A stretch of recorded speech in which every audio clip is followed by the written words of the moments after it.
Welcome to the CCA October newsletter, everyone. We have another exciting newsletter for you this month. We are talking about iPhone 15, Pixel 8, some Chrome updates, and a quick tip from the FBI. As you can see, I've packed way more than I can actually cover in 3 minutes, so we'll have to cut the pleasantries and get down to business. The FBI has been sending out more warnings lately about the time that hackers take to deliver ransomware into businesses, or homes for that matter. Some other cybersecurity websites are even more extreme than the FBI. Either way, between all of the sources, the time to deliver ransomware in the modern era is somewhere less than 2 days, to as quickly as just a couple of hours. These attacks are accomplished by sending multiple attacks at the same time. In years past, a breach could easily take somewhere in the range of 10 days. This means we all need to stay vigilant, always be slightly cynical when you're opening those emails, and make sure to always watch your CCA newsletters. Google's Pixel 8 and 8 Pro just released this week and have many new exciting AI features built in. There's some new hardware and cameras, obviously, but Google's game really always seems to be more about making better software than their competitors.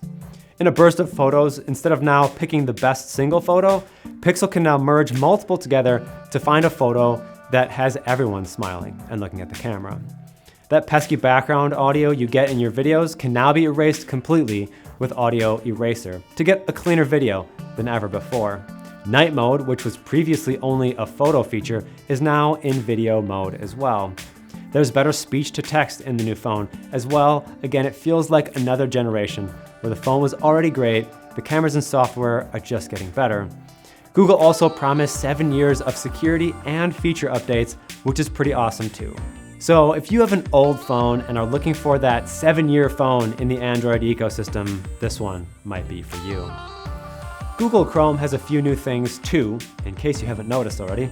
Downloads have moved up into the address bar like many other browsers have been doing for years now.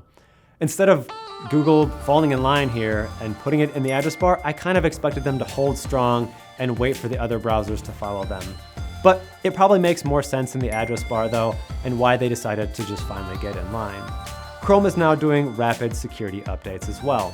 You might remember I talked about this a little bit about Apple recently, how they're doing rapid security updates as well.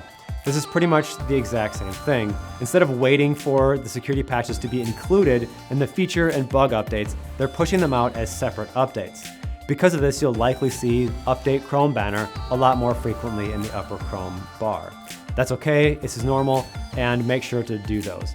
It's nice because Google will get those 0-day exploits and other things that need to get patched from a security perspective patched faster than ever before.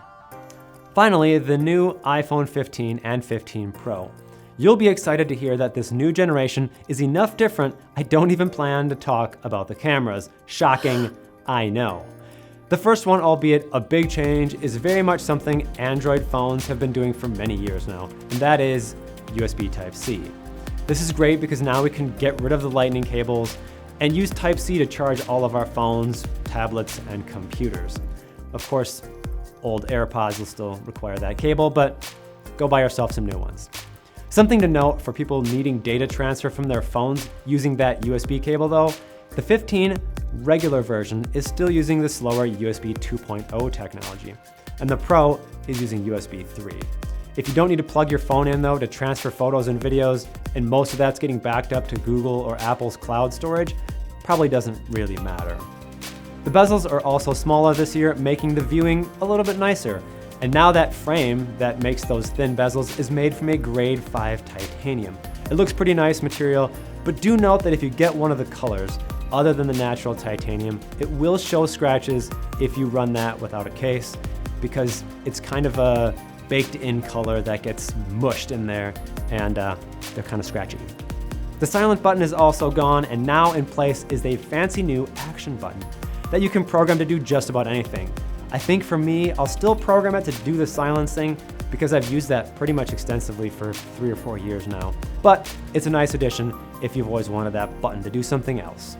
The new iPhones have a cool new party trick that lets you charge other devices from your phone now. It has its caveats though, as the handshake between your phone and the end device to determine who has higher battery levels can have some issues. If, say, for example, you're using a USB-C cable to charge off a battery bank with another USB-C cable, there's a chance your phone will try and charge the battery bank instead of the other way around.